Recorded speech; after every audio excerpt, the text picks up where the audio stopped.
Hey YouTube, what's going on? This is your man Corey G, your New York Uber driver, bringing you another video. Today's topic: I don't have a TLC driver's license. How can I drive Uber? Well, that's kind of easy. Being that we live here in the tri-state area, and the tri-state area consists of New York, New Jersey, and Connecticut. As the topic talks about, in New York State, you have to have some type of county TLC driver's license. Doesn't matter whether it's from New York City, Westchester County, Nassau, Suffolk. You have to have a TLC driver's license to drive in New York State. So you don't have one and you live down here in the city, but you want to drive Uber. What can you do? Well, you have two other states that you can actually drive for. Yes, two other states. You can drive in New Jersey or you can drive in Connecticut. So you can take your regular passenger driver's license, take your car, and head over to Jersey. Or up in Connecticut. So today I'm going to also talk about the pros and cons for driving in New Jersey and Connecticut. This way it can maybe help to give you an idea where do you want to start driving, especially for those drivers or those people, or I should say potential Uber drivers. You want to see if you really like this, if you really want to do this Uber thing or not. I recommend maybe driving out in Jersey and Connecticut because, as you know, getting your TLC driver's license is going to take a little bit of time. So while you're waiting and going through the process, well, you can get yourself acclimated and drive out in New Jersey or Connecticut. Well, here's some of the pros for New Jersey. I'm going to start with New Jersey first. Well, it's a shorter ride into New Jersey. As you know, if you live in the 5 boroughs here, hey, it won't take you no time at all to get into Jersey. And you know, you just got to still fight that traffic. But once you're there, great.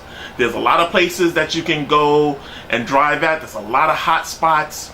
Hoboken is great. Newark, Jersey City, West New York. All those are great spots to drive in Jersey. Also, you also have Newark Airport, where you can go and pick up a passenger out of Newark Airport and take them to their final destination. You also have Newark Penn Station. Now, mind you, just be careful when you go to Newark Penn Station because the yellow cab drivers out there do not like Uber. They hate Uber with a passion. Okay, so don't be surprised if you get these dirty looks or they cut you off while you're driving on the street. Okay, because they do not like Uber. They have tried to stop Uber many times. Uber, however, has prevailed. So you can go to Penn Station. Also, being that you're out in Jersey, sometimes it could be a longer trip. You may pick up someone out. Let's say, for example, you pick someone up in over at the NJ Pack out there, and you can wind up taking them to Fort Lee, New Jersey, or somewhere North Bergen, somewhere around there. So those rides can be quite long, especially during the evening hours. So you have those nice longer trips. Also, during the summer, New Jersey has a unique feature. You can drive down to the Jersey Shore. Yes. Also, there are higher rates down there in the Jersey Shore as well. Yes. You know, the base fare for everywhere else in Jersey is $5. Jersey Shore is a little bit higher. I think it's $7. I'm not quite sure, but I know it's higher than the rest of the state. So that's something that you want to plan for. You just don't want to just hop in your car and say, during the summer, I'm just going to drive down to Jersey. No, plan it out. It's just like for some of us drivers who have TLC licenses and are able, because not all TLC Uber drivers can go out to the Hamptons. But if you are able to, you have to plan it out. You really stay at a hotel and things like that. So you may want to plan out whether you want to stay all day or make a weekend out of it. Maybe you take the family, they go to Jersey Shore while you just drive around and you do an Uber. It's up to you, but plan it out. Don't just go rushing into the Jersey Shore during the summertime. Okay. Also, as we all know, Jersey has cheaper gas. Okay, as you know, right now, you find that some of the gas stations, I should say, are $2. Some are less than $2. So that's great while you're out there. Cheaper gas. That's wonderful. Well, here's the cons for driving out in New Jersey. More tolls. Yes, more tolls. Here's some of the bad things, especially when I'm saying more tolls. Let's say, for instance, you're driving around and you're in Hoboken, and you know what? Your day is done. You're ready to go back in. You try to pray to get a ride or pick up someone that's going to take you back into the city. That would be wonderful, because now that $14 toll really doesn't come out of your pocket. You'll be getting that back. But if you're not getting anybody and everybody's just staying around Jersey, they're not going into the city, then you have to make a decision whether you're going to stay out there until you get a customer to go back into the city, or you're just going to spend the $14 and just go over, the tunnels or the bridges to get back into the city. So that's kind of the bad point. Also, like I said, more tolls. There's tolls everywhere. If you're running on that turnpike, which you will, if you're driving in Jersey, you're going to be doing a lot of tolls. So especially if you're picking up someone, let's say from Hoboken, and you're taking them somewhere a little past Newark, or maybe Newark Airport, somewhere out there a little bit further, maybe Summit, New Jersey, something like that. After you drop that person off, now what? Unless you're going to take the streets and go through city to city, you're going to be going through those tolls. So that's a little con to it, because you're spending more money on tolls. So you need to weigh that factor in. Also, you need to have some knowledge of driving around Jersey. No offense to your guys out there in Jersey, but Jersey can be very confusing driving around. Okay, it can be extremely confusing. And even the GPS sometimes gets you a little bit lost as well too. So you need to have a little bit of knowledge of driving around Jersey as well.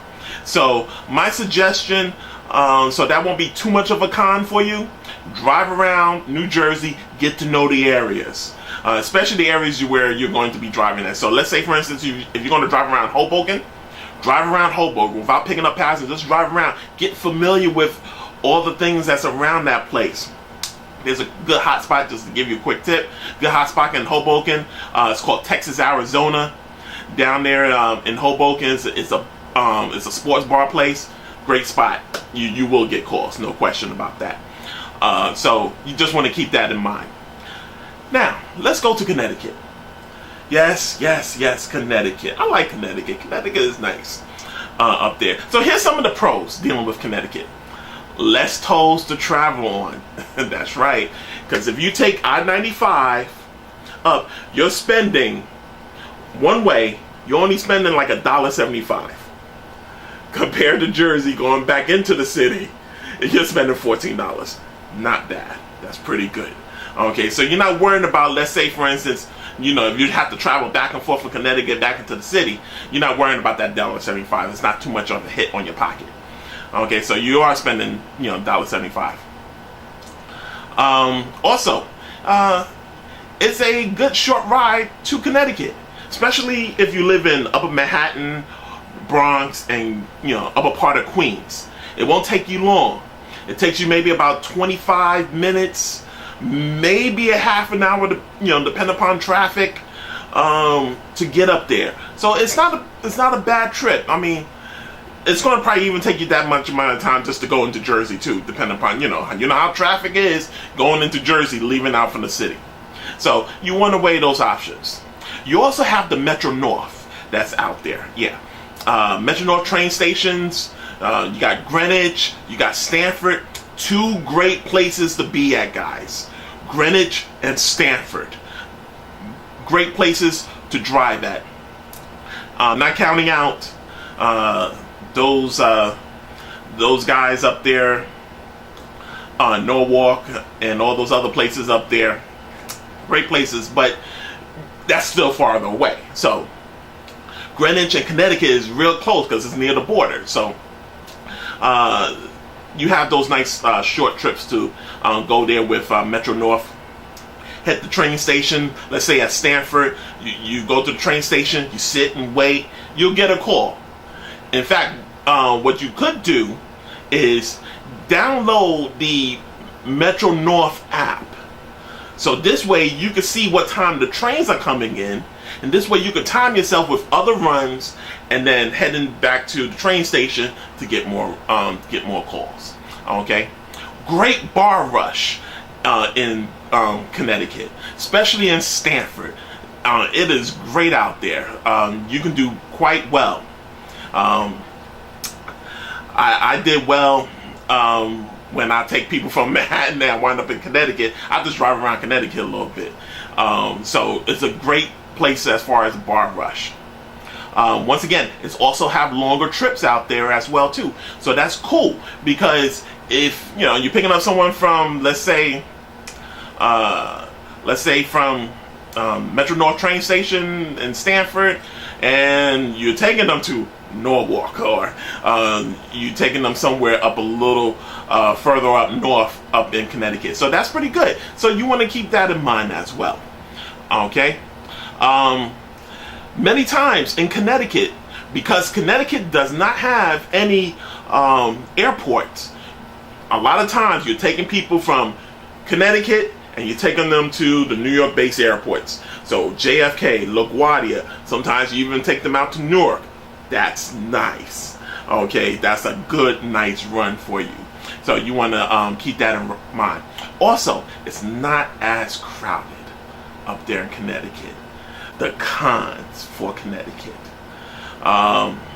Gas prices are much higher in Connecticut. So so if you're gonna get gas before you get into Connecticut. Okay. I mentioned about the airports. There's no airports out there. So which means you head into some of those New York City based airports, LaGuardia, JFK. You also maybe going into maybe the Westchester County. I forgot about that. The Westchester County Airport. But here's the sad part. Once you drop those people off, you can't pick anybody else up, because remember, now you're in New York. Okay, now you just have to travel back with no fares, no runs. So that's kind of the trade-off you have to think about. Okay. Also, if you live in Brooklyn, Staten Island, Lower Manhattan, it may not be feasible for you to travel up to Connecticut, because that's a longer run or a longer ride to get up there so you can start driving.